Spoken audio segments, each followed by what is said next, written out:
Bonjour, bonjour à tous. Bienvenue dans ce nouvel épisode de Enquête de voix produit par Ubuntu Factory. Aujourd'hui, nous avons le plaisir de recevoir une star, un artiste. Il fait un genre bien connu, une musique consciente, c'est le reggae. Aujourd'hui, nous recevons quelqu'un qui a marqué les esprits, qui a bercé l'adolescence de quelques tontons et tatas maintenant, plus de 20 ans de carrière. Nous recevons le grand artiste reggaeman, Dred Max Amar.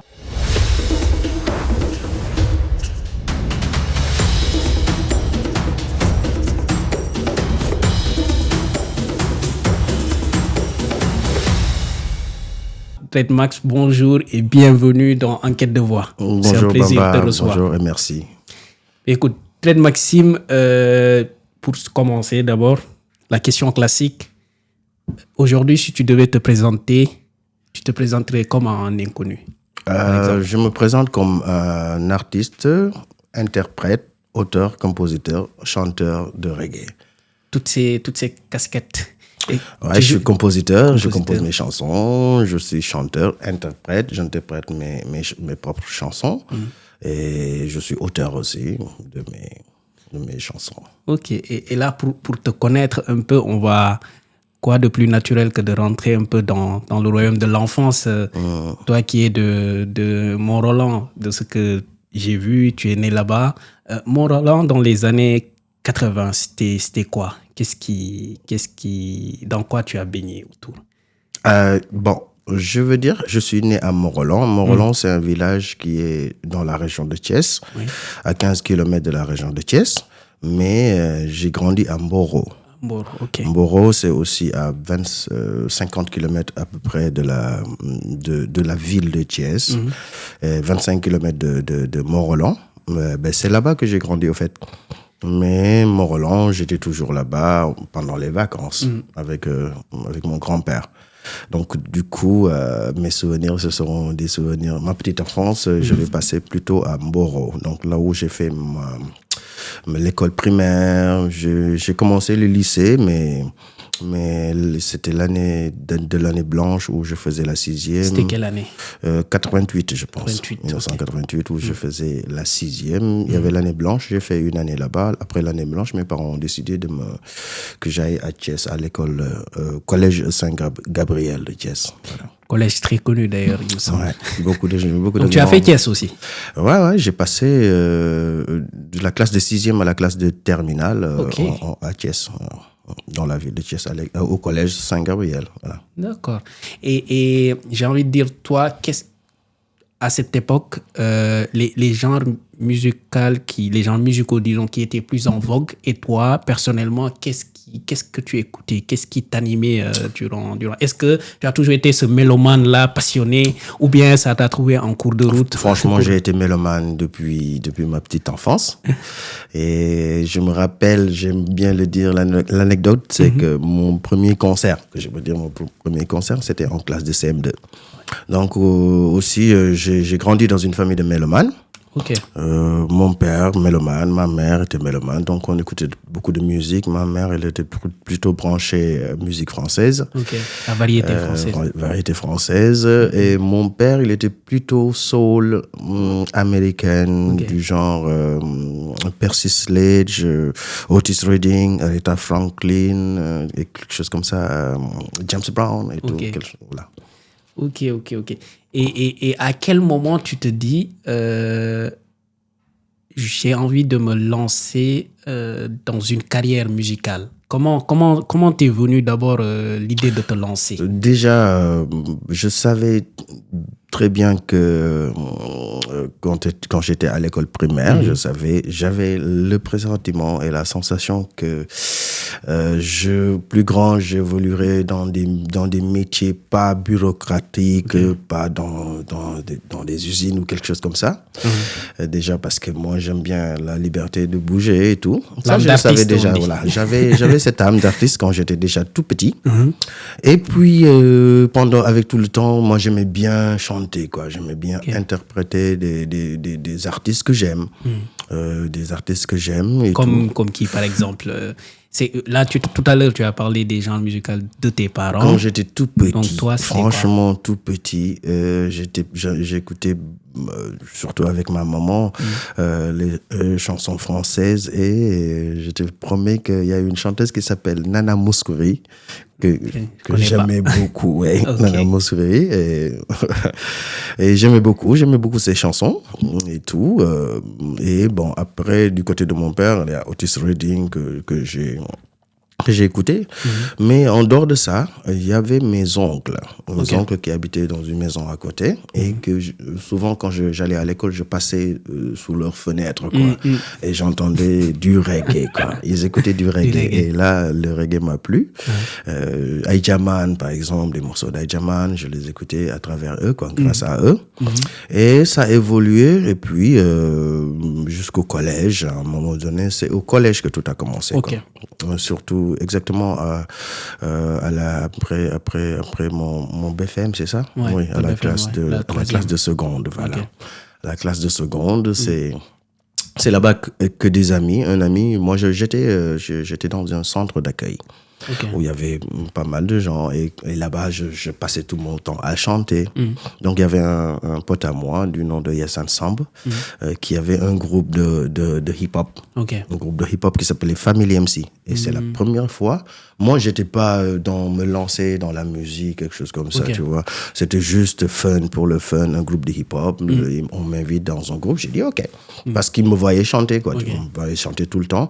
Et à l'époque, la configuration du groupe de rap, c'était deux rappeurs et un chanteur, quoi.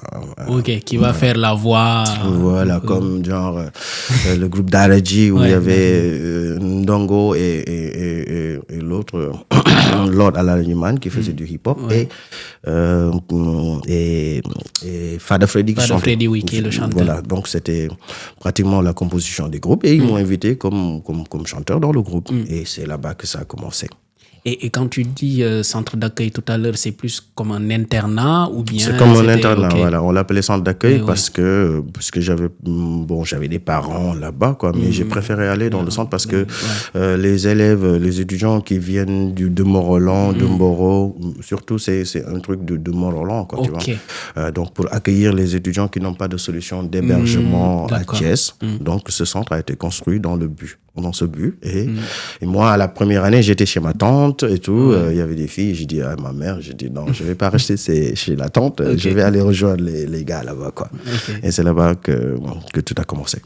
Et est-ce que tu sentais cette liberté-là de te découvrir, d'intégrer ce groupe, etc. Il n'y avait pas le poids est-ce que tes parents ou dans la famille, il n'y avait pas une certaine réticence ou même pour avoir fait aussi l'école privée catholique, comme des fois, il n'y a pas trop cette liberté où ils vont voir ça d'un autre œil, quoi. Est-ce que tu as eu à subir ça, voir ça? De toute façon, j'étais assez différent dans mon code vestimentaire, j'aimais pas me coiffer et tout. J'étais un peu différent, comme tu le dis, au collège Saint-Gabriel.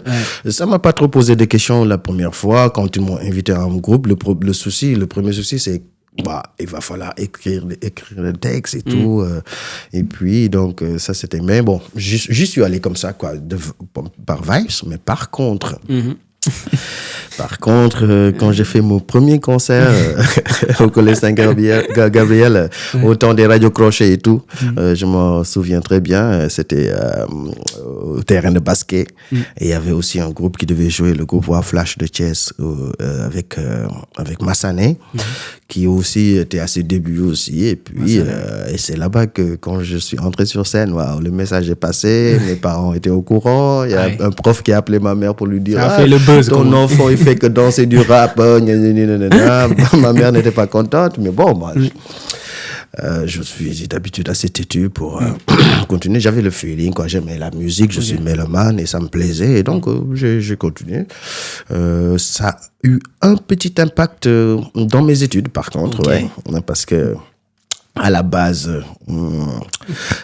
j'étais assez intelligent, studieux, et j'étais pratiquement dans les 5 premiers, quoi. Ouais. Et donc, du coup, mais après la classe de seconde, là, j'ai chuté, quoi. La moyenne a chuté. J'ai dit, oups, il y a quelque chose qui ne va pas. Bon, après, Ce sont les risques du métier. Voilà, je me suis ressaisi et puis j'ai fait de mon mieux pour arriver en terminale, quoi. Okay.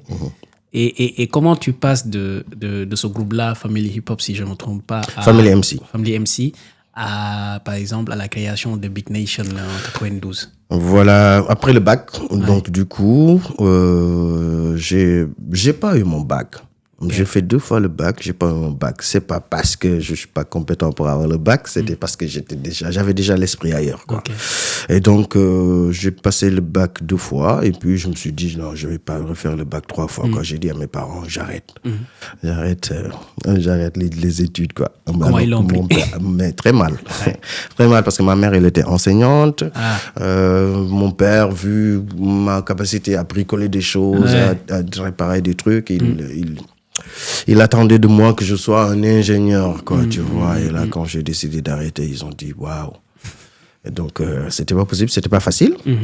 Et là-bas, de retour à Mboro, c'est là-bas que j'ai créé mon propre groupe, le Big Nation Posse, avec l'animateur, le DJ de la boîte la plus connue, qui était la plus connue là-bas, le 5 sur 5, DJ Bertin, paix à son âme, qui est décédé maintenant.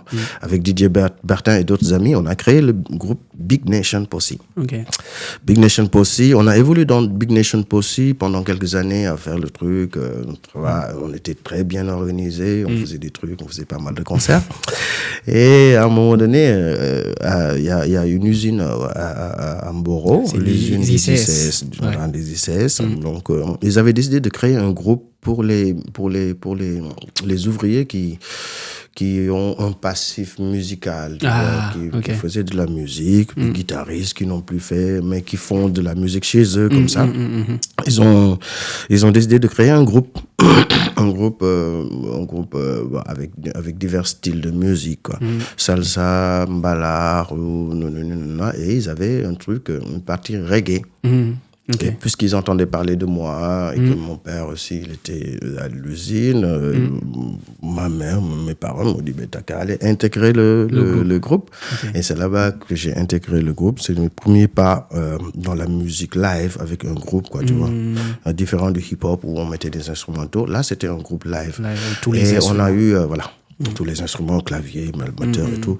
Et on a eu la chance d'avoir été coaché par feu Cheikh Tidiane Tall, un extraordinaire musicien, très bon claviste qui nous a coachés pour le groupe. Et ça, j'en ai appris énormément. C'est là-bas que j'ai commencé ma carrière en solo.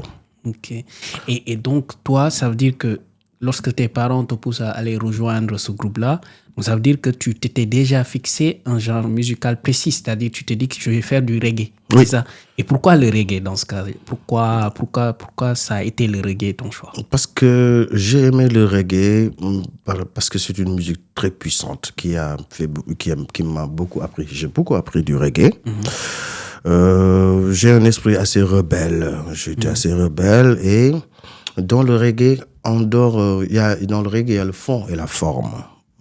La forme, c'est la musicalité qui est très particulière, qui est très groove, avec la basse et la batterie, avec le rythme. Le rythme reggae se rapproche un peu des battements du cœur.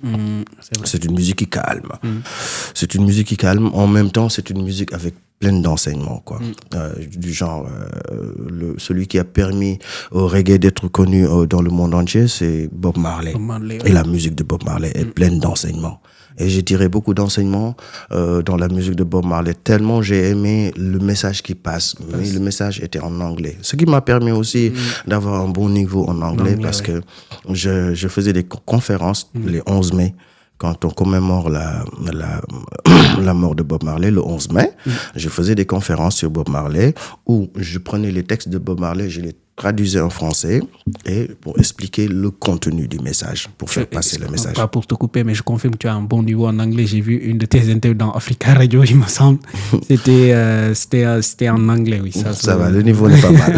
Le niveau n'est pas mal, bon. Même si j'ai jamais séjourné dans un pays anglophone, mais c'est la musique et mon intérêt pour le message de Bob Marley qui a fait que ça m'a donné un bon niveau en anglais. Donc tout ça pour dire que pour répondre à ta question, que c'est ça qui m'intéresse dans le reggae, c'est-à-dire déjà la musique, la rythmique elle est bonne, j'adore, mais le message qui est dedans, qui est conforme à ce que ma vision de la vie, ma vision de parce que le reggae c'est la création c'est la musique de l'homme noir, et de là où vient le reggae, c'est de Jamaïque. Le reggae est décrit et leur voix. Le reggae est devenu la voix des opprimés, des descendants de l'esclave qui ont épris de liberté, de justice, de paix, d'harmonie. Et donc du coup, ça, le monde en a tellement besoin. L'Afrique en a besoin, le peuple noir en a besoin. Et donc moi, j'ai voulu continuer cette mission aussi de Bob Marley, continuer à partager ce message, à éveiller les consciences, parce que c'est une musique qui éveille les consciences. Ma conscience a été éveillée grâce à cette musique, voir la réalité des choses, comprendre la réalité de la souffrance du peuple africain. Et je me suis dit que j'ai un message à passer parce que je suis conscient du talent que j'ai dans la chanson, et je me suis dit que si je dois faire de la musique, il faut que je fasse une musique utile. Et est-ce que pour toi, avec tous les changements qu'on voit et les changements dans l'industrie musicale, etc., est-ce que pour toi, le reggae garde toujours son lien avec la Jamaïque, par exemple? De toute façon, le reggae est né de la Jamaïque. De toute façon, le lien ne va jamais se couper. Mais avec l'évolution de la musique, je sais que ça a un peu, ça touche un peu le reggae, pas de manière positive, au point à laquelle le reggae a été inscrit au patrimoine. De l'UNESCO, patrimoine mondial de l'UNESCO. Bon, quand j'y pense, quand je réfléchis sur ça, je vois que tout ce qui a été décrété patrimoine mondial de l'UNESCO, c'est des choses qui ont tendance à disparaître, qui sont en train de disparaître, quoi. Tu vois. Alors, tu veux dire que c'est synonyme de attention, il y a un souci. Ça glisse là. Oui, ça glisse et c'est fait exprès, je pense. Ok. Et en 2000, ton premier album qui fait le buzz, ça s'appelle Révélation, si je me Révélation 2000, qui a des chansons très très connues. Et est-ce que c'est avec le même groupe ou tu vas en solo sur cette album? Non, là, je suis parti en solo en 2000. En 2000, à un moment donné, l'anecdote, je reste à Mboro et tout, je fais ma musique, on est dans le bled et tout. Alors, j'écoutais la radio souvent, l'émission de Michael Souma, Inter Samedi Relax ou quelque chose comme ça, où les mercredis, il invite l'émission pour les nouveaux talents, comme il l'appelle. Alors, un jour, je me suis dit, il va falloir sortir de Mboro, quoi. La musique, je peux pas rester à Mboro. Donc, du coup, j'ai dit, je vais aller à Dakar et je vais voir Michael Souma pour au moins, parce que j'avais une petite maquette que j'avais enregistrée pour qu'il m'invite à son émission. Okay. Et ça, c'était en 1999. On rappelle, à l'époque, c'est qu'il faut aller dans les radios pour espérer, c'est pas l'ère du streaming. Forcément, il y avait Internet, il y avait pas, je pense qu'il y avait pas YouTube, il y avait rien. S'il y avait tout, il y avait MySpace, les trucs, il y avait des trucs comme ça, voilà. Donc, du coup, c'est les radios. C'était compliqué. C'était autant des cassettes. Bon. On l'a pas vécu compliqué parce qu'on l'a vécu cette époque, tu vois. Donc, c'était pas, parce que quand tu vis l'époque d'aujourd'hui, tu te dis que waouh, ça a été compliqué. Non, c'était pas aussi compliqué que ça, parce que c'est la voie, sur la voie, il faut passer par cette voie Donc c'est la radio. Donc je suis allé à la radio et puis j'ai vu Michael Souma. Après une fois de tentative, il a décidé de m'inviter. Et il m'a invité le premier jour. On a bien discuté. Il était content. Il a écouté. Il était franchement bluffé par ce que je fais. Et il m'a dit, ici c'est ta maison. Et je me rappelle ma deuxième maquette, vraie maquette, c'est lui-même qui m'a aidé à l'enregistrer dans les studios de Dakar FM. Et c'est parti comme ça. Et c'est lui qui m'a présenté un producteur avec qui j'ai bossé pour cet album de 2000 qui s'appelle Révélation. Et du coup, là, sur cet album-là, quel est le poids pour toi? C'était important, d'ailleurs comme le reggae, comme tu le disais tantôt, qui véhicule une musique consciente, disons. Est-ce que pour toi, à quel point c'était important pour toi de le véhiculer dans nos langues ou une langue compréhensible que tout le monde va comprendre? D'abord, le défi à relever, c'est que j'ai abandonné les études pour la musique. Okay. J'ai abandonné les études pour la musique. Il fallait que je prouve à mes parents que j'ai fait un choix. C'est pas un petit choix.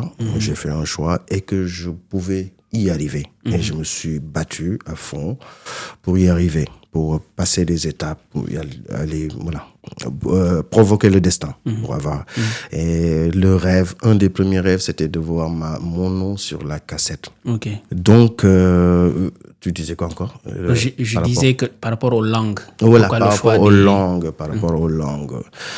C'est important. Si je dois faire passer un message, je dois faire passer un message. Si je dois faire passer un message, par exemple, à mon peuple, à mon ethnie, si je peux le dire comme ça, de Mont-Rolland, il est important que je chante en sérère. C'est ma langue maternelle.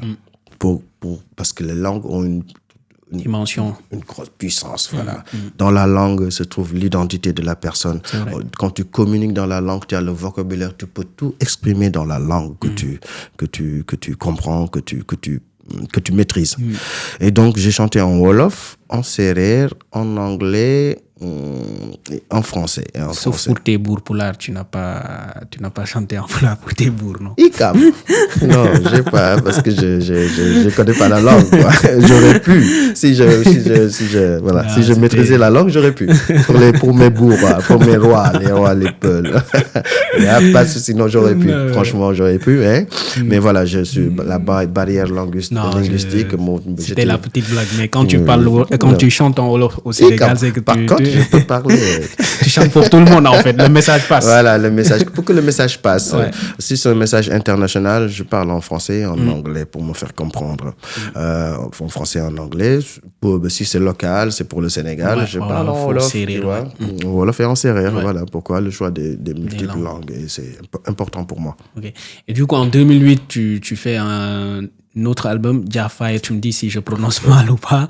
Et ensuite, tu as un autre album, le Reggae Evolution. Et je t'ai écouté quelque part où tu dis que cet album avait une philosophie et que il y a quelque chose de marquant. Qu'est-ce qui le différencie, celui-là, des autres? Si tu peux revenir d'abord sur le deuxième album, c'est en 2003. C'est le Jaffa, c'est en 2003. Okay. Je l'ai enregistré dans le même studio que d'avant.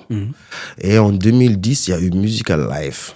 Musical Life. Et en 2017, il y a eu cet album Reggae Evolution. Et dans tous les albums aussi, il y a un fond, il y a un message qui est délivré. Reggae Evolution, oui. Reggae Evolution, je l'ai enregistré ici à Paris. Okay. En 2017, et ça parle, comme le nom l'indique, Reggae Evolution, en un mot, quoi. Reggae Evolution en un mot, mais on peut diviser ça en plusieurs mots.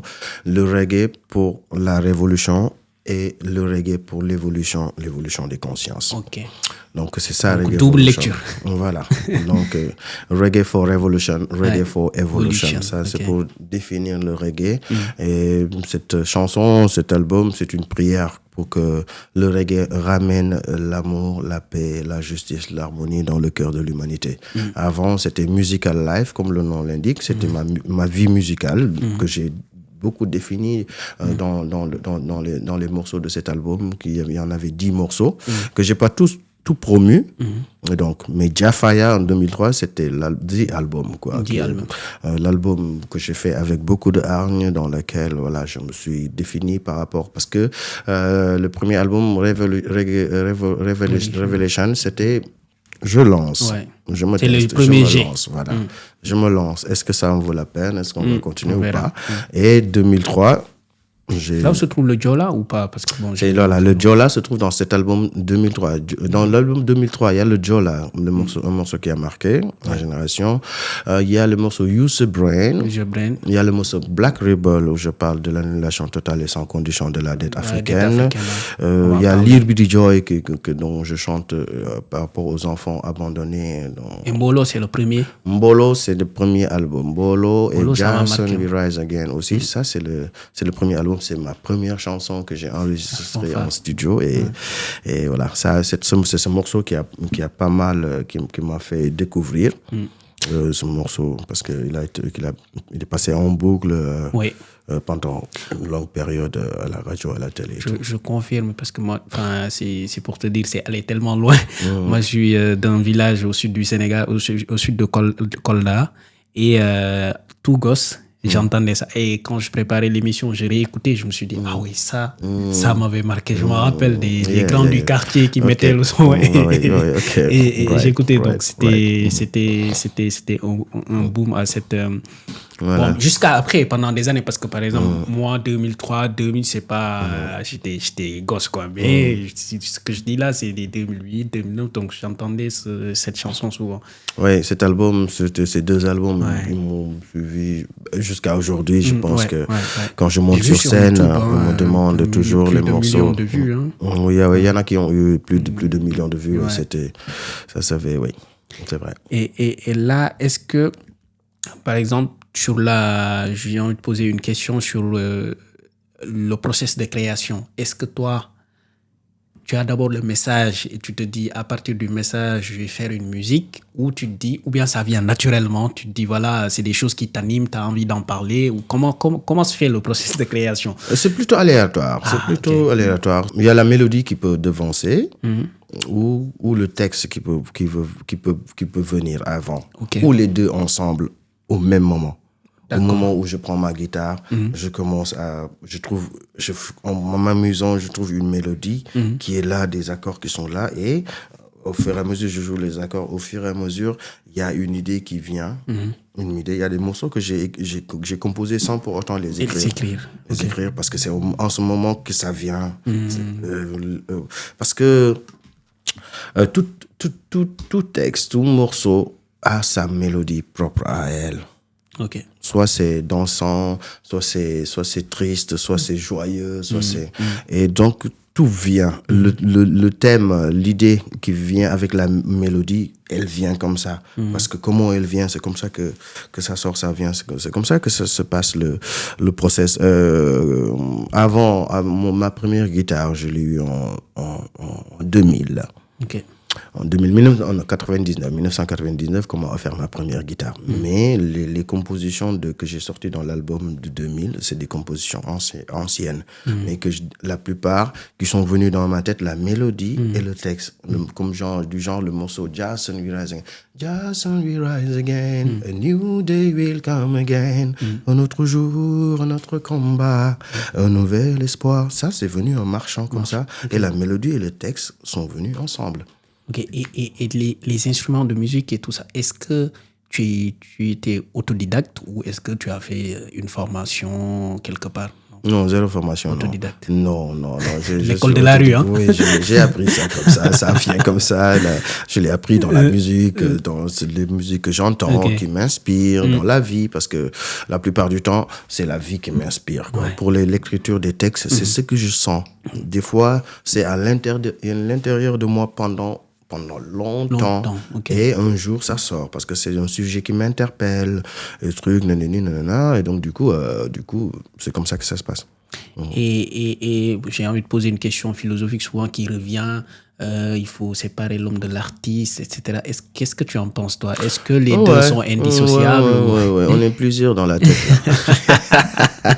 Bon, c'est toi qui le dis, c'est l'artiste qui le dit. Donc. Je ne sais pas si c'est l'artiste qui est en train de parler ou c'est l'autre. C'est les deux peut-être, je ne sais pas qui est l'autre. Mais donc, il y a l'homme. Il y a l'homme qui est moi, qui aime vivre comme un homme ordinaire, normal, comme tout le monde. Mais il y a l'artiste aussi. L'artiste qui se définit souvent par les moments, dans les moments de création et dans les moments d'exécution de la création, quand on est sur scène, par exemple. Quand l'homme qui est sur scène, je pense que c'est l'autre. C'est pas vraiment l'homme, le citoyen lambda qui vit, qui aime vivre, qui aime. Ils sont un peu différents, je pense. Et il y en a peut-être d'autres. On ne sait jamais. Ça varie. Non, je rigole. Je comprends. Et dans ton parcours, tu as été amené à être entre deux pays, donc le Sénégal, la France, etc. Et est-ce que, pour toi, par exemple, est-ce qu'il y a des difficultés à être un artiste dans notre pays, par exemple, au Sénégal? C'est pas facile d'être artiste dans notre pays parce que à peu près tout le monde est artiste chez nous. Donc du coup, c'est pas facile d'être artiste. Nous sommes parmi les artistes qui ont émergé, qui ont sorti la tête de l'eau et qui un peu comme ça, voilà. Mais c'est pas facile. Donc du coup, la reconnaissance n'est pas la même. La reconnaissance n'est pas la même. Et puis bon, voilà. Après, on n'est jamais prophète chez soi. Mais nous, la conception de l'art, dans la vision qu'on a de l'art, elle est différente de la manière occidentale ou dans d'autres pays de voir l'art, quoi. Donc du coup, il y a ce manque. C'est pas facile, c'est pas évident. Donc, mais quand même, on arrive à le faire et à s'en sortir, quoi. Ok. Et j'en profite, c'est une question que j'ai gardée pour après, mais puisque tu en parles. Mais du coup, est-ce que actuellement, avec tout ce qu'on voit là, l'industrie musicale, etc., surtout dans le contexte sénégalais, est-ce que c'est facile de se réinventer? Je le dis parce que toi, tu es là depuis plus de 20 ans et est-ce que c'est facile de suivre le rythme? Et deuxième question, dans ces industries musicales-là au Sénégal, est-ce que ça bouge? C'est-à-dire, est-ce que maintenant l'artiste il parvient avec les plateformes de streaming, etc., à gis bopam, comme on va dire? Non, rien n'est facile dans la vie déjà, rien n'est facile dans la vie. Il faut avoir cette capacité d'adaptation, d'accepter le changement. Il y en a qui ont peur du changement. On dira toujours que c'était mieux avant. Oui, c'était mieux avant, mais il faut savoir s'adapter. Il faut savoir s'adapter. Et moi, je fais partie des gens qui ont cette capacité d'adaptation. Moi, le futur ne me fait pas peur. Parce que j'étais déjà dans le futur. Aujourd'hui, quand on parle du futur, c'est un peu, tout est maintenant informatisé, c'est l'informatique. Moi, j'ai mon premier ordinateur, il y a des années, je l'ai monté, que j'ai acheté en pièces détachées, disque dur, processeur, la tour, l'écran et tout, je les ai montés moi-même. Donc, j'ai une capacité dans l'informatique. Je connais l'informatique, je suis passionné par l'informatique. Et donc, du coup, ce qui se passe aujourd'hui, c'est tout est dans l'informatique, tout est dans le réseau. Avant, j'ai vécu l'étape des cassettes. J'ai vécu l'étape des CD et on est à peu près dans l'étape des clés USB. Je ne sais pas combien de temps ça va durer. Et donc, on est dans l'étape des plateformes. La musique n'est plus vendue comme elle est vendue avant. Donc, les choses ont changé de manière positive et pas aussi. Quand j'avais les cassettes et que je vendais les cassettes, je pense que j'ai gagné mieux que quand... Je sais pas. J'ai pas fait l'étude de combien, je le sens. On va sortir les comptes, on va faire par exemple, quand je mets un morceau dans les streaming, dans les plateformes Deezer, Spotify, on te paye par écoute. Et si la chanson a été écoutée, soit c'est ça, soit si tu veux acheter l'album, tu peux l'acheter sur le truc. Et il y a beaucoup de, comment dirais-je, parce que quand je vais sur Spotify, c'est pas Spotify qui me paie. Pour aller sur Spotify, je passe par une plateforme qui va distribuer l'album. Il y a un intermédiaire. Il y a l'intermédiaire. Okay. Donc déjà, il y a Spotify qui prend sa part, il y a l'intermédiaire qui prend sa part, et l'autre part qui va devenir. Donc du coup, il y a beaucoup plus d'intermédiaires. Avant, j'étais avec le distributeur, je lui dis, ok, d'accord, la maison de duplication qui va dupliquer, qui va me dire, la cassette, on va la vendre à ce prix, le distributeur, il va prendre ce prix, moi, je prends ce prix. Okay. Mais aujourd'hui, les intermédiaires sont beaucoup plus nombreux. Et puis, bon, voilà. Et puis après, c'est pas aussi... le suivi de la chose n'est pas carrément... C'est un peu plus compliqué pour moi, je pense, aujourd'hui. Mais il faut savoir s'y prendre. Il faut savoir voilà, comment s'y prendre, comment y aller, s'adapter dans ce truc. C'est plus des trucs physiques, mais c'est dématérialisé, et donc du coup ça change. Mais s'adapter sans se dénaturer, parce que toujours ta musique elle est là, le contenu, le message, c'est juste plus par rapport au marché que tu t'adaptes. Mais par exemple là, bon, moi c'est mon avis personnel, quand je vois actuellement par rapport, je veux dire, il y a sur la scène, pour moi, sur la scène sénégalaise en particulier, il y a ce manque de cette musique consciente entre guillemets qu'on avait peut-être auparavant, qui ça a glissé voilà, vers un autre côté. Donc, tu ne t'es pas dénaturé. Tu t'es adapté au marché, en fait. On s'adapte au marché, on reste original. Okay. On reste dans l'originalité, même si c'est pas facile. Parce que le système, l'industrie musicale aime beaucoup le divertissement, quoi. Les TikTok, les musiques TikTokables. Voilà, divertissement, quoi. Et pour moi, le système... Je suis un reggae man, je parle en tant que reggae man, et je parle du système. J'ai compris le système. Le système, il préfère divertir les gens au lieu de les rendre conscients. Parce que s'ils sont conscients, ils savent que le système nous entube. Je préfère le dire comme ça. Et j'aime bien le dire comme ça. Le système profite de nous. Et le système a intérêt à ce qu'on reste, entre guillemets, la politique de l'abétisation de la société, pour que la société continue à consommer, parce que la société consumérisme. Voilà. Ouais. Et donc du coup, pour ça, il faut pas que les gens aient le temps de réfléchir. Faut consommer. Pour ça, il faut les bombarder de musique de divertissement, et les gens vont se divertir. Et quand tu commences à dire, bon, annulation totale et sans condition de la dette africaine, on va dire, oh là là là là là, qu'est-ce qu'il dit là? Franchement, ça ne va pas du tout. Bon, le reggae, on va le mettre à côté. Tu vas dans les plateformes, tu cliques, il n'y a même pas un onglet où tu peux trouver le reggae. Ouais. Chez nous, au Sénégal, ils ont des fonds de financement de trucs. Ouais. Non, culture urbaine, pop, il n'y a pas d'onglet où c'est pour le reggae. Parce que le reggae a été toujours une musique dérangeante par rapport au système. Ouais. Voilà, donc du coup, c'est ça le combat. Nous, on reste.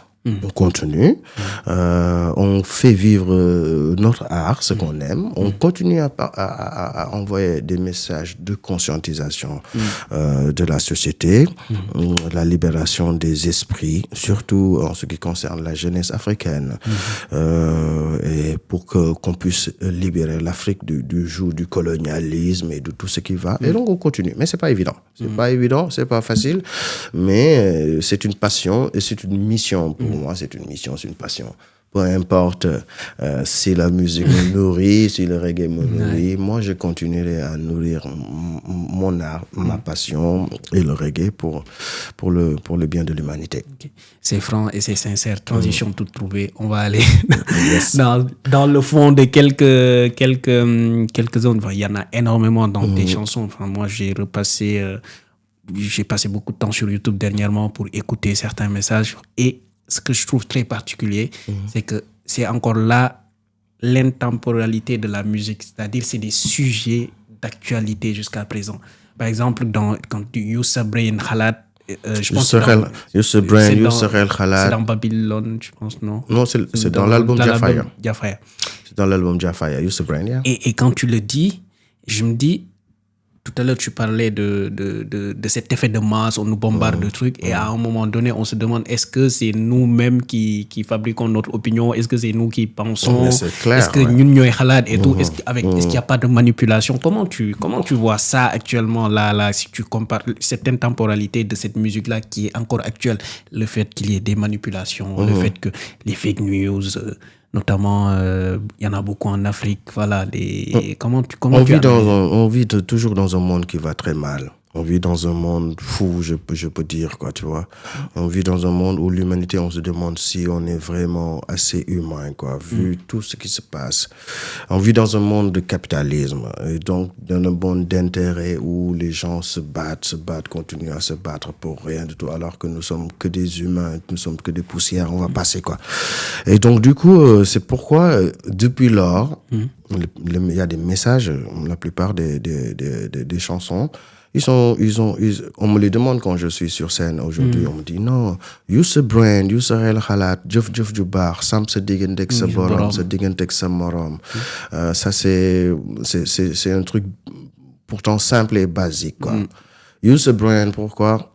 Le cerveau, quand on parle de lavage de cerveau, les cerveaux peuvent être lavés. Use the brain. Si tu n'utilises pas ton cerveau, si tu te cultives pas, si tu apprends pas, si tu cherches pas à connaître la vérité pour avoir un esprit de synthèse, ton cerveau va être utilisé par le système. Bo use the brain, système bi mo use the brain. Donc moo tax use the brain, use sa xel xalaat, jëf ju baax. C'est quoi? Faire le bien, quoi. Sam sa digganteeg sa borom et sa digganteeg sa morom, c'est-à-dire les relations personnelles, les relations avec bonne relation avec l'autre, parce que nous sommes des croyants, on croit en Dieu, et pour moi, le Dieu, il existe, mais il vit en nous, quoi. Moi, ce borom, sa borom mu ngi dëkk ci sa morom. Donc tu peux pas dire tu crois en Dieu et que tu respectes pas, tu n'as pas de bonne relation avec autrui, avec ton voisin, le respect, et puis voilà. Donc du coup, ça c'est des choses qui sont là jusqu'à présent. On est là, on sort de l'essentiel, on s'éloigne de l'essentiel, qui est la vie, qui est l'humanité, qui est le besoin d'être ensemble, le besoin de s'aimer, le besoin de vivre, le besoin de justice, de paix, d'harmonie, de liberté, d'égalité et de fraternité. Tout ça, on est des humains pour ça, non? Ouais. On a ça, quoi, tu vois. Mais sinon on fait autre chose, quoi. Sinon, on laisse tomber, quoi. Donc du coup, voilà, un message comme ça, il est toujours d'actualité. Et un autre message dans Mbolo, il me semble, tu dis ku nekk bëgg jiite. Ku nekk bëgg jiite. Mbolo, ce morceau. Mbolo, moi je veux bien que tu nous chantes le refrain là un peu.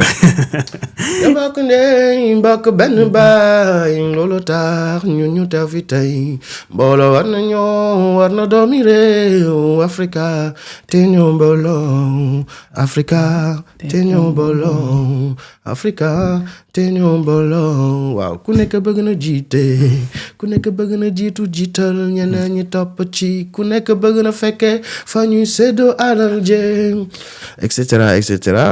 Tout ça c'est d'actualité en fait, c'est ça le côté intemporel, c'est-à-dire la corruption, le fait de l'inégalité du partage des ressources et la gabegie de nos voilà, tout ça. C'est-à-dire que et toi, quand tu fais cette lecture de 20 ans, 25 ans après, est-ce que parfois tu te poses, tu te dis mais il n'y a rien qui a changé? Est-ce que tu n'es pas déçu ou il y a un désespoir malgré... Non, il n'y a jamais de désespoir. Tant qu'il y a vie, tant qu'il y a la vie, il y a l'espoir. C'est comme si, des fois, c'est comme si qu'on sème dans le désert, quoi, et que tu arroses pas, quoi. Tu prends la graine, tu vas dans le désert, tu sèmes. Mais on garde l'espoir. On garde l'espoir parce que tant que nous, on a cette pensée, tant que cette pensée, elle est en moi, et je suis pas le seul à penser comme ça. Ouais. Je suis pas le seul à croire que pour que l'Afrique sorte de la misère, du marasme, de maladie, de la misère et tout ça, il faut qu'on soit unis. Parce que l'Afrique a été désunie quand ils ont pris la carte, la conférence de Berlin, et qu'ils nous ont divisés, et qu'ils nous ont mis à des petits territoires, comme le Sénégal. Balkanisation, 17, comme dirait l'autre. 14 millions d'habitants. Mais dans 14 millions d'habitants, combien de cerveaux tu peux avoir pour prétendre pouvoir développer? Combien de bras que tu as pour pouvoir développer un pays comme ça, quoi, avec cette superficie-là. Non, c'est pas possible. C'est pas possible et on n'y arrivera jamais. On restera toujours sous le joug de l'Occident, dans la misère et dans l'exploitation, dans l'esclavage, tant que nous, on fera pas un front commun. Ouais, qu'on soit le continent africain, qu'on soit un continent et qu'on lutte et qu'on se donne la main. Parce qu'aujourd'hui, surtout du point de vue économique et monétaire, et du point de vue social, du point de vue culturel, tout ça, nous avons besoin d'être ensemble. Et du point de vue même, je suis pour la paix, j'aime pas la guerre, mais il y a un moment donné, puisque on est dans un monde guerrier, il faut que l'Afrique, qu'on ait une armée africaine. Assurer la sécurité. Juste pour qui veut la paix prépare la guerre, comme il dit. Même si je ne suis pas tout à fait d'accord avec ça, mais dans ce monde aujourd'hui, c'est vrai qu'il nous faut une armée, qu'il nous faut une économie solidaire, une seule économie pour pouvoir sortir du joug, pour que l'Afrique puisse se libérer, pour que les enfants d'Afrique n'aient plus à prendre les bateaux, n'aient plus à mourir comme ça, la jeunesse africaine.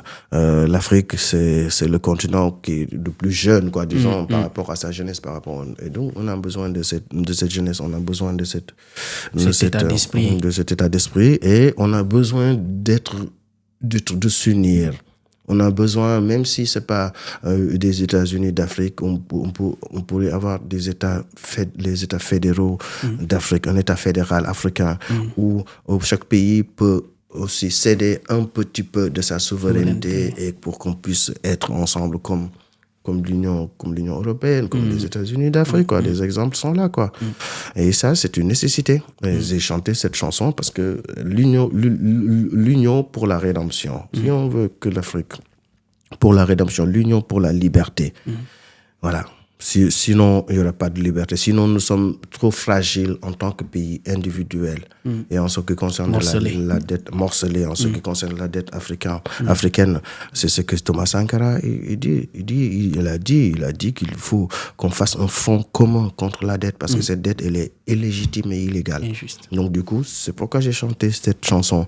Unissons-nous, que ce soit que pour l'Afrique et que ce soit aussi pour cette parcelle de terre qu'on appelle le Sénégal, quoi, tu vois, pour la paix et l'harmonie, parce que on est différents et la diversité n'est pas un problème. La diversité, c'est une richesse.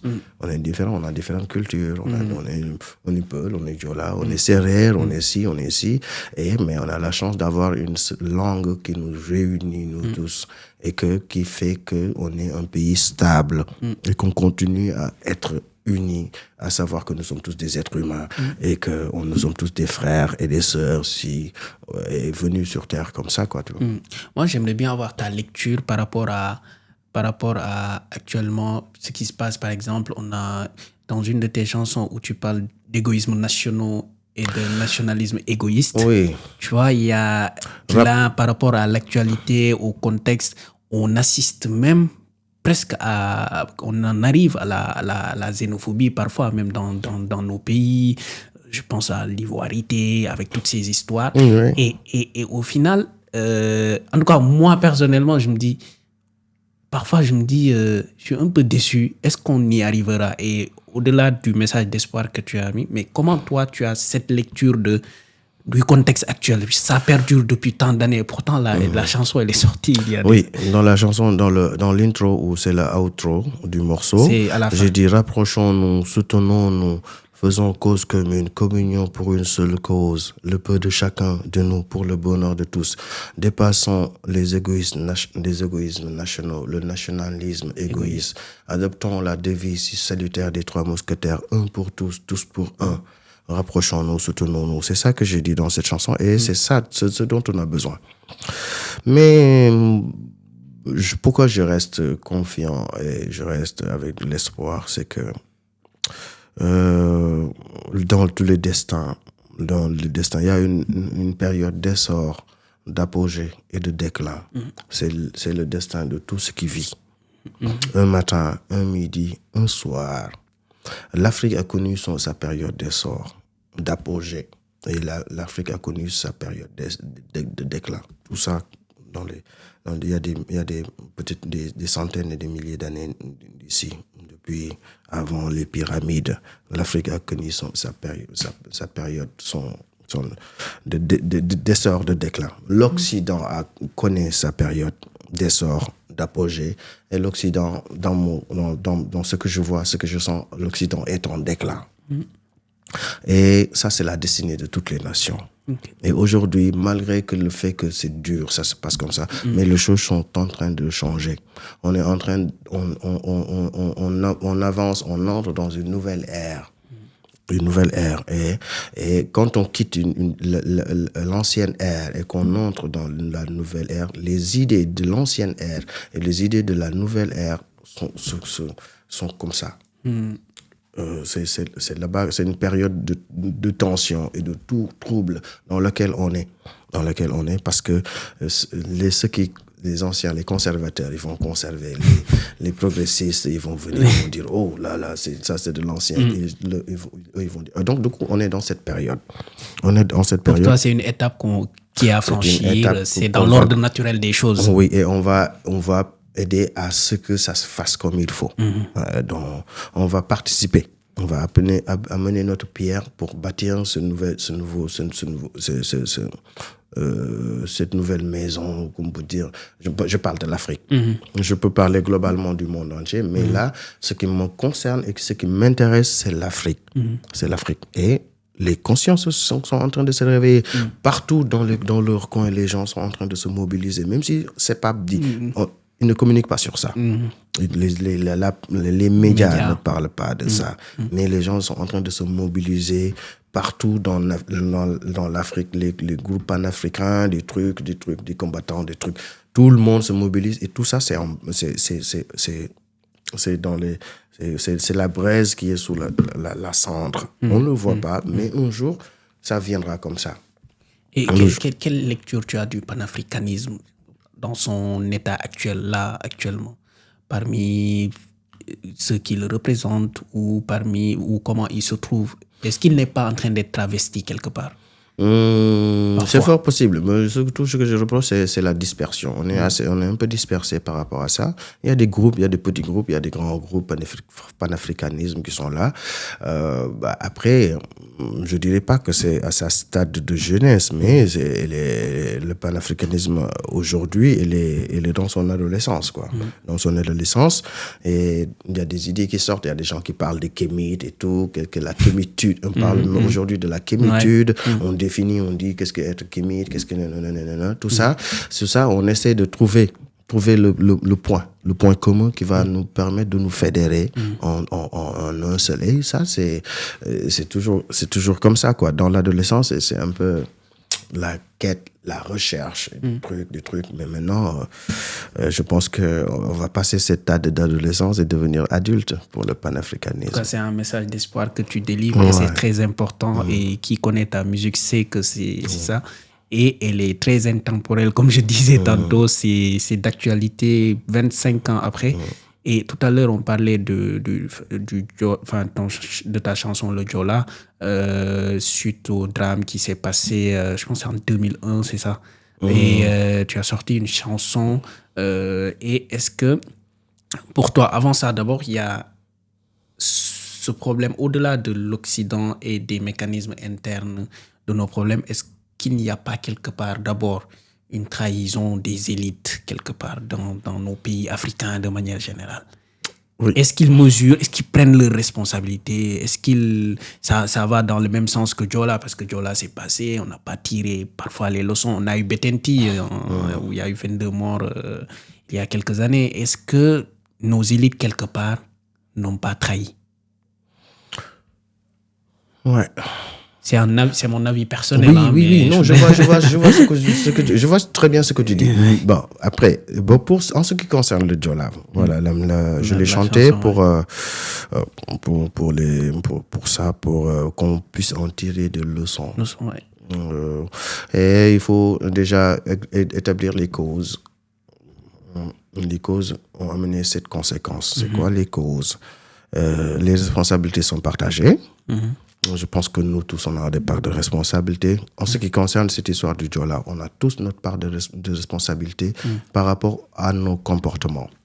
Maintenant, pour la responsabilité des élites, ça c'est encore beaucoup plus large pour le continent africain. Beaucoup de nos élites ont perdu beaucoup de choses parce que la plupart de nos élites ont été formées à l'école occidentale.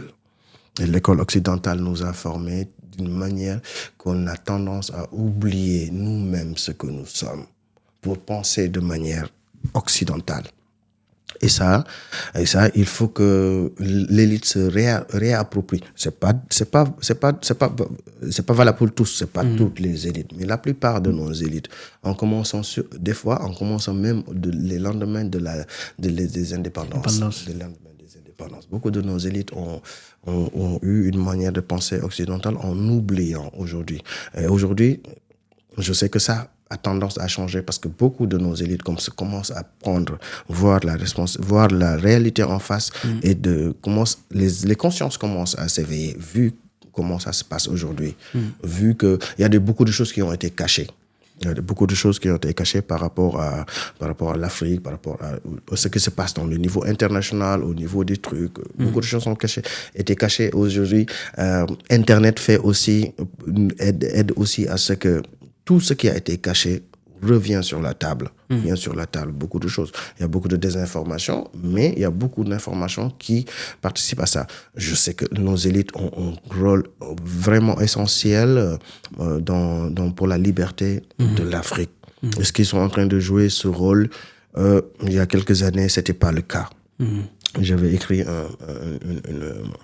une contribution par rapport au rôle des élites dans l'état dans lequel est l'Afrique. Et je pense que ils ont une part, un gros rôle à jouer, une part de responsabilité dans l'État. Maintenant, en ce qui concerne nos dirigeants, il y a les dirigeants, il y a les élites que je considère comme plutôt les intellectuels, les gens qui ont un truc, et les dirigeants aussi, la classe politique, qui, la plupart du temps, globalement, nous ont trahis, quoi. Ils ont trahi le peuple, quoi. Ils ont trahi le peuple, et souvent, la plupart du temps, on a l'impression d'élire nos dirigeants. Et la plupart du temps, c'est le suffrage universel, tout ça. Des fois, il y a des trucs qui sont dedans. On nous fait croire qu'on élit. Mais c'est la monnaie qui fait l'élection. C'est l'argent qui fait l'élection. Celui qui a plus d'argent pour faire plus de communication sur son truc, c'est celui qui a le plus de chances d'être dirigeant. Au Sénégal, on a eu la chance, cette fois-ci, d'avoir que c'est la représentation nationale des gens qui sont allés trouver leur leader. Mais il y a eu plusieurs élections qui sont passées. Je prends que l'exemple du Sénégal parce que c'est là-bas que j'ai évolué, c'est là-bas que je comprends le mieux. Comme tous les dirigeants, la plupart des dirigeants qui ont été élus au Sénégal, à part Maître Abdoulaye Wade et M. Bassirou Diomaye Faye, la plupart des autres nous ont été imposés. Ce que dit Ndongo Samba Sylla aussi dans son dernier livre, je pense, c'est la même. Il dit exactement la même chose. Mais pour lui, c'est que Okay. Mais pour lui, c'est que même Abdoulaye Wade est dedans. Pour lui, c'est la seule fois. Mais c'est la seule différence de discours que vous avez. Ok, Abdoulaye Wade, je le dis parce que c'est la première fois que j'ai voté et je savais qu'il fallait un changement par rapport à Abdou Diouf qui est venu comme ça, on ne sait pas comment. Senghor aussi, c'est pas grave. Mais bon, je pense qu'aujourd'hui, le peuple a choisi au Sénégal et ça, c'est pas tout le monde n'est pas content dans cette géopolitique mondiale. Tout le monde n'est pas content de cette situation. Parce que changer de paradigme. C'est un bouleversement dans les codes qu'ils avaient mis en place et ils continuent de mettre les bâtons dans les roues. Donc pour dire que la plupart de nos dirigeants ont été aujourd'hui en Côte d'Ivoire. On voit le vieux. Il y a ce qui s'est passé au Niger. On connaît tout ce qui se passe. Et ça, et ce qui se passe aujourd'hui dans l'AES, Ça représente cette envie, ce souffle, cette envie de changement, ce désir d'être là. L'Afrique est la mère du monde, de son lait nourrir les hommes du monde. L'Afrique est la mère du monde, de ses entrailles naquirent les hommes du monde. L'Afrique ne doit plus rien à personne. Aujourd'hui, l'Afrique doit prendre son destin en main. Les peuples africains doivent être, comment dirais-je, conscientisés, c'est-à-dire pour que l'Africain sache qui il est, la richesse, le pouvoir qu'on a, le pouvoir décisionnaire qu'on peut avoir dans la géopolitique mondiale. Donc aujourd'hui, l'espoir, il y a de l'espoir. Il y a de l'espoir. Il y a de l'espoir, il y a aussi des critiques. Il y en a qui parlent des libertés individuelles qui sont limitées, surtout dans les pays de l'AES dont tu parles. D'un côté, tu as ceux qui disent c'est une voie de libération. De l'autre, tu as des gens qui disent non, il y a peu de liberté, il y a des partis qui sont supprimés. Et enfin, qu'est-ce que tu réponds à ça, par exemple? Ce ne sera jamais facile. Moi, je n'ai pas été dans ces pays avoir fait le constat. C'est très sincère. Ouais. Mais dans la presse, dans la communication, on peut entendre des critiques par rapport à la situation qui se passe. Mais là, les informations qui arrivent, il faut aussi savoir faire la part des choses, savoir faire la synthèse, savoir quelle est la source, d'où vient l'information. Parce que ceux qui sont contre cette situation, ceux qui veulent pas que l'Afrique sorte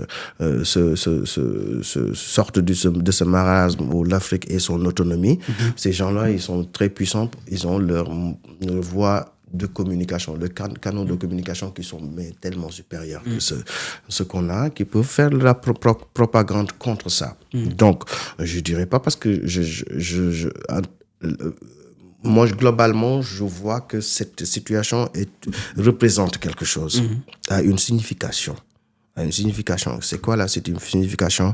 C'est le désir des peuples d'avoir leur autonomie, d'avoir leur liberté et d'être souveraineté. De leur souveraineté. Donc, c'est ça que je comprends dans la chose. Maintenant, comment ça va se passer? Il faut qu'on s'arme de persévérance. Il faut qu'on s'arme de résilience et qu'on soit solidaire pour qu'on puisse arriver à... Et quel doit être le rôle de la musique dans ça, par exemple? Le rôle de la musique, c'est ça. Le rôle de la musique, c'est pas. Il y a une part de divertissement dans la musique, mais le rôle de la musique, c'est d'aider à fédérer, d'aider à fédérer et d'aider à conscientiser. Moi, en tout cas, pour moi, la musique que je fais va aider à l'éveil des consciences de la jeunesse africaine. Je voyage beaucoup, je vois ce qui se passe dans le monde entier, je m'informe, je me cultive, je lis et je partage mes idées avec la jeunesse, avec ceux qui auront l'opportunité de recevoir le message et ceux qui aussi auront la capacité de comprendre le message et de le traduire comme il faut, quoi. Et pourquoi moi je reste optimiste? Parce que tous les jours je reçois des témoignages des gens qui m'ont dit: écoute, Dred, on peut pas te payer parce que si on est comme ça aujourd'hui, si on est là aujourd'hui, c'est grâce à ta musique qui nous a éveillé notre conscience, qui nous a donné la force pour pouvoir être ce qu'on est aujourd'hui. Et ça, ça me donne encore beaucoup plus de force pour continuer à écrire, pour continuer à changer, à chanter, pour continuer à amener ma pierre pour la construction de l'édifice. Là, tu as répondu à une partie de ma question parce que j'allais dire, dans tes chansons, on voit que c'est recherché, on voit que c'est pas, entre guillemets, c'est pas superficiel, quoi. Donc, j'allais te demander qu'est-ce qui t'inspire au quotidien, mais tu te cultives au quotidien, tu regardes. Je me cultive beaucoup. J'ai beaucoup lu. Des lectures. J'ai beaucoup lu. Pas des romans ou de divertissement ou quelque chose comme ça. Des essais, beaucoup d'essais. Je sais pas ce que c'est un essai, mais j'aime, il y a des trucs, il y a des livres qui sont venus à moi. Des livres comme les deux tops qui te parlent. Peau noire, masque blanc, peut-être. Des livres qui parlent de l'Afrique, du Panama. Non. Pour ceux qui parlent de l'Afrique, c'est mon vécu de l'Afrique, c'est l'histoire de l'Afrique. C'est le quotidien. C'est mon quotidien que je vis. C'est le quotidien. Mon papa, elle était à l'usine des phosphates de Taïba, qui se battait, qui conduisait un dumper, des machines, mais grands comme je sais pas quoi. Il m'a amené à son usine, qui fait du phosphate. Le phosphate qui est vendu à des prix mais dérisoires. Alors que même le même conducteur de dumper qui est aux États-Unis, il est payé mais 5 fois plus que mon papa. Et que mon papa, il fait le même boulot. Et que le phosphate qu'il sort de là-bas, de la terre, et qui est mis dans les trains, qui vient au port de Dakar, exporté pour utiliser, pour faire les médicaments. La plupart des médicaments, il y a du phosphate dans les médicaments, quoi, tu vois. Et donc, pourquoi moi, en tant que jeune Africain qui naît sur cette terre, ne peut pas en profiter comme le jeune Américain, parce que son papa, il travaille dans le même truc. Et pourquoi le prix du phosphate a été imposé par ceux qui viennent acheter, alors que nous, on n'a pas le droit de donner nos prix. Pourquoi et beaucoup de choses. Et donc, du coup, ça, c'est ça qui m'inspire, cette injustice qui me donne la force aussi de pouvoir continuer ce que je fais. Alors, on arrive à la fin. Yes. On va aller dans une session de questions-réponses. Tu as le choix pour certains d'être un peu long ou de courtes réponses. C'est comme tu veux. Alors, pour toi, ton album préféré, tu seras obligé de faire un choix. Mon album préféré dans ce que j'ai fait? Dans ce que tu as fait. C'est Jafaya. Ah ouais. Et ton album le plus abouti. En fait, c'est subtil comme question. L'album le plus abouti de la qualité musicale et tout, c'était Révélation. Révélation, le tout premier. Le tout premier, oui. Dans la qualité musicale, oui. Est-ce que tu as là quels sont tes objectifs artistiques? Est-ce que tu as là de nouveaux objectifs que tu veux atteindre, ou bien tu es dans un stade où tu te dis, je profite, je vis ma vie d'artiste? Non, j'ai de gros objectifs. L'objectif, c'est waouh. C'est me faire entendre dans tous les 4 coins du monde. Avec le reggae, que le message passe dans tous les 4 coins du monde. Ça, ouais. Quel est le secret pour tenir aussi longtemps? C'est vivre et ne pas trop stresser, prendre la vie à la légère, vivre la vie comme on peut, et puis ne pas se prendre la tête, quoi, je pense. Et écouter du reggae. Et la qualité pour rester... quelle est la principale qualité pour avoir une carrière musicale longue, par exemple, selon toi? La persévérance. Il faut avoir de la persévérance parce que c'est pas une course de vitesse, c'est une course de fond, c'est une course d'endurance.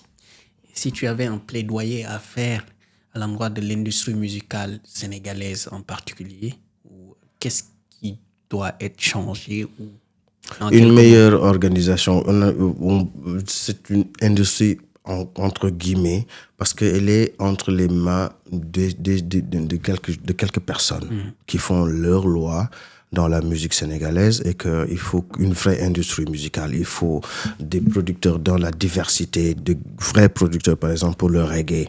Il n'y a pas de vrais producteurs pour le reggae. Par exemple, pour le hip-hop, il y a des producteurs, mais ils sont là. Il y a des petits producteurs dans leur coin, quoi. Donc, du coup, il faut une bonne organisation pour l'industrie musicale sénégalaise, et c'est ça. Et que ceux qui accaparent l'industrie fassent des efforts. Et quel conseil tu donnerais à un jeune qui se lance dans une carrière musicale en particulier? Ça peut être dans du reggae ou autre. Oui, la musique, comme je t'ai dit en début, il y a le fond et la forme. Et donc, la forme, c'est la musicalité. Le fond, c'est ce que tu mets dans ta musique. Après, la musique, quand on parle de la musique, et globalement, l'art en soi n'est pas un but en soi. L'art en soi, c'est un moyen d'arriver à un but. Tous les artistes ont leur but. Et moi, ce que je conseillerais à un jeune, c'est de faire en sorte que musique bidon njeriñ, que la musique ait une utilité, une bonne utilité pour la société. Okay. Voilà. Et est-ce que tu peux nous offrir une toute petite partie d'une chanson que tu choisiras? Une chanson que je choisirais. Ouais, je te laisse choisir. Oh, ouais, ça va aller dans l'espoir.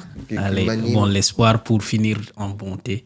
Et je dis, Just sun will rise again, a new day will come again, Un autre jour, un autre combat, un nouvel espoir, un sourire innocent de la bouche d'un enfant. Un regard absent, c'est la joie d'une maman.